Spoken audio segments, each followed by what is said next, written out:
And we're back with the Houston chapter of the Nonfiction Authors Association. And Julie Connor is our guest author today. And she and I just had her personal video interview not very long ago. And we're now back for part two. This is the author interview where we pick up when the pen and the paper finally met and the brain cells said, okay, let's start writing. And then finally, at some point in time, she got the book back from the publisher. And that's the story we're going to cover now. So, Julie, tell us about your first book. What inspired you? How long? Whatever you think is important. Let us know the story of your book. I walked the Camino de Santiago in 2016 with my son, James. He wasn't supposed to go with me originally, but then he decided kind of the last minute to go. So the character of my long walk, changed, but it made probably for a more interesting walk in some respects. Anyway, the Camino de Santiago is a pilgrimage trail that people have been taking since basically the 900s, so over 1,000 years. And I had first heard about the Camino de Santiago in my 20s when I was living in Portugal, and I read a book called Iberia by James Michener, and he has a chapter on the Camino de Santiago.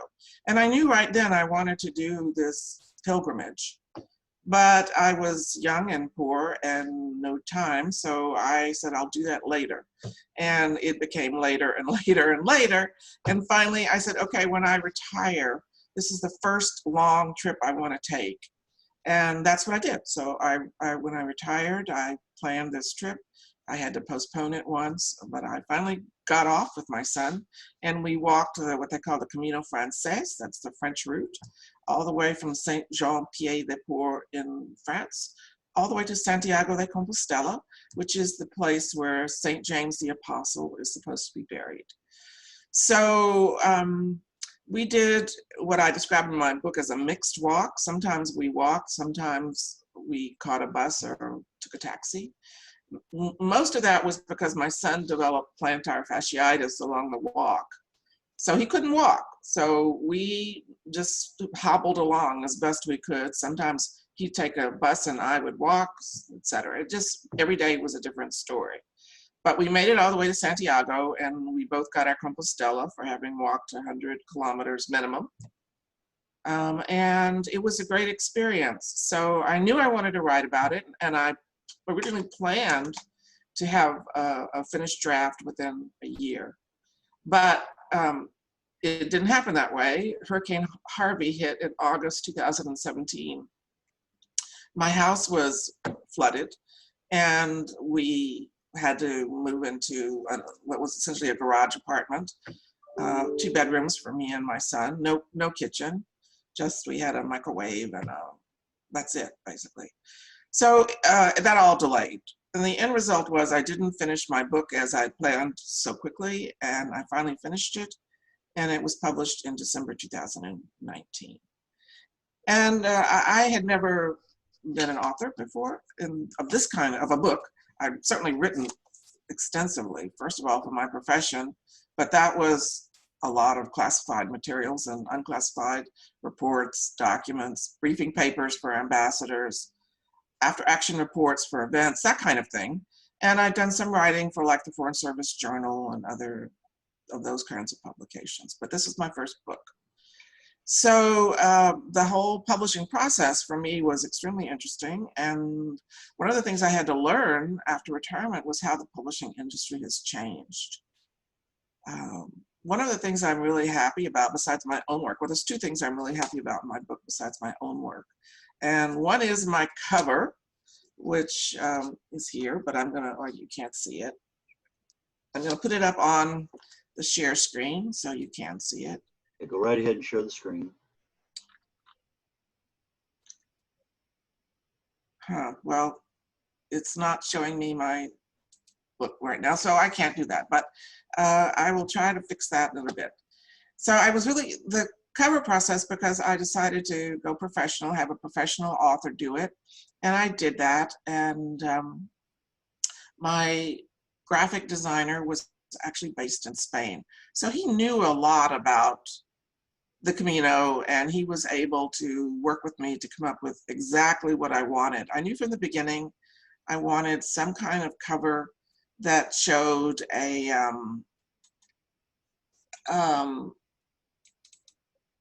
mosaic, I'll put it that way, because Spain has such beautiful tiles, and I wanted to be sure that I could incorporate some aspect of a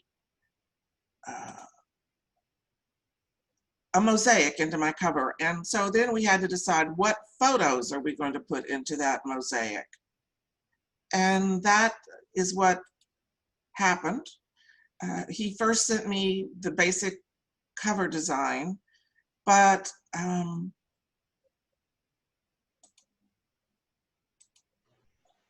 the cover design, the pictures he put in there were not the pictures that I wanted. So I worked with him quite a bit to come up with the right pictures. I hope you're seeing the text now. Yeah, it's up So there. the original pictures he had were only this of the footsteps and this of the door, the blue door. One of the points I make in my book is that almost all the books you see written about the Camino nowadays, the front cover is either people walking along a trail or a vast vista empty of people.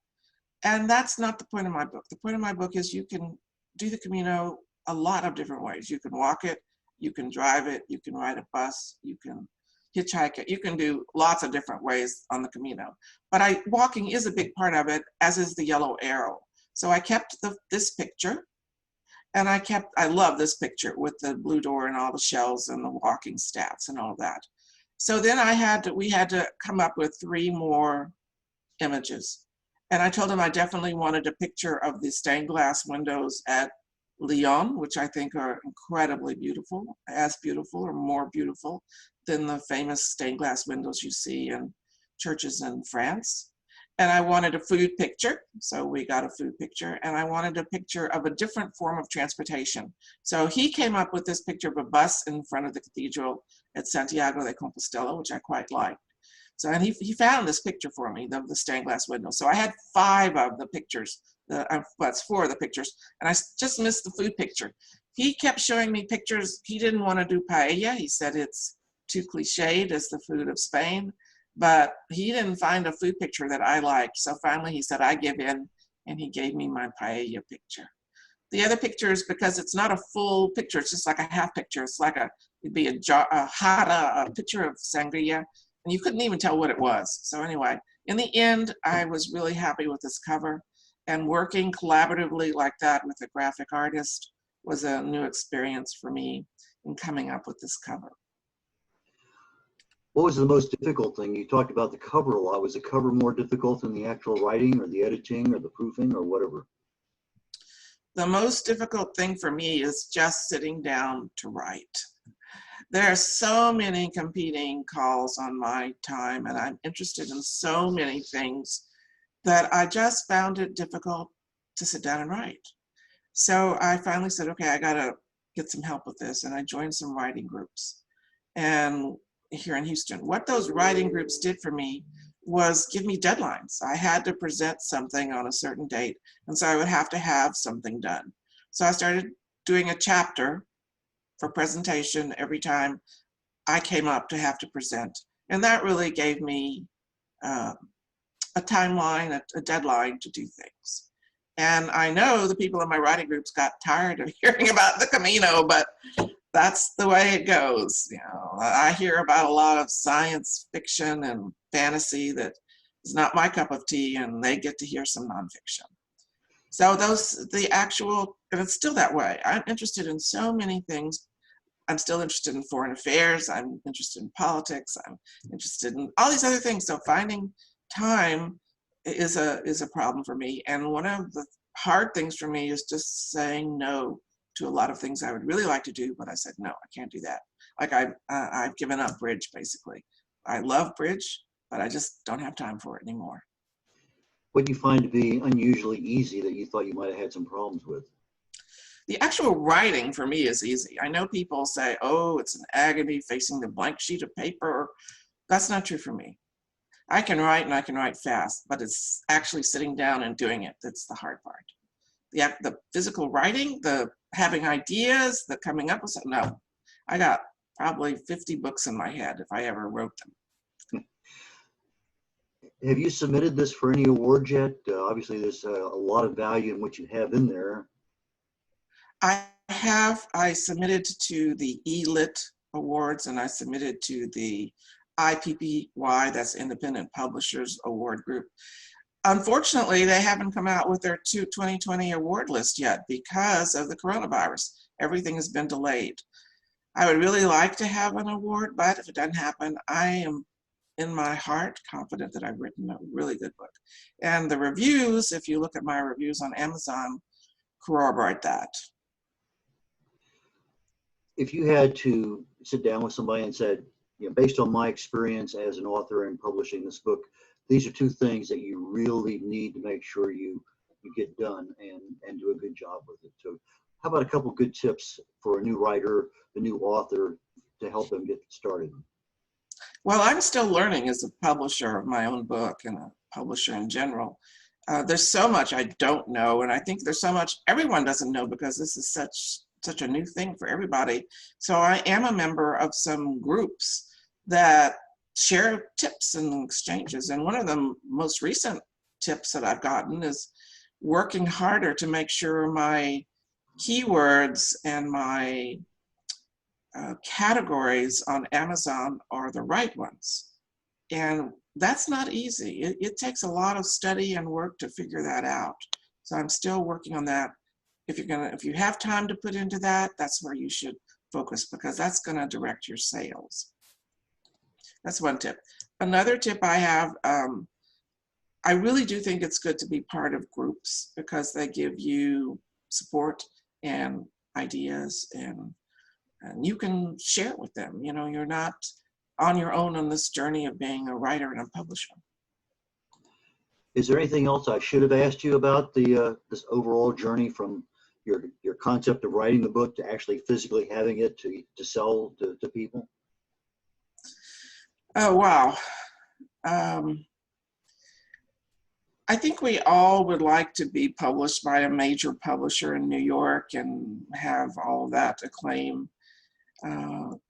But if you don't have the time for that, and the timelines for publishing with a big publishing house are long, to get your book accepted by an agent, to get the agent to place the book, to get the book published, we're talking about 3 years probably. If you get accepted. I didn't feel I had 3 years to wait. I didn't want to wait 3 years to get my book published. So just think about what it is that you want. And if you want to go the traditional publishing route, good luck. But if you don't, self-publishing is a good way to go.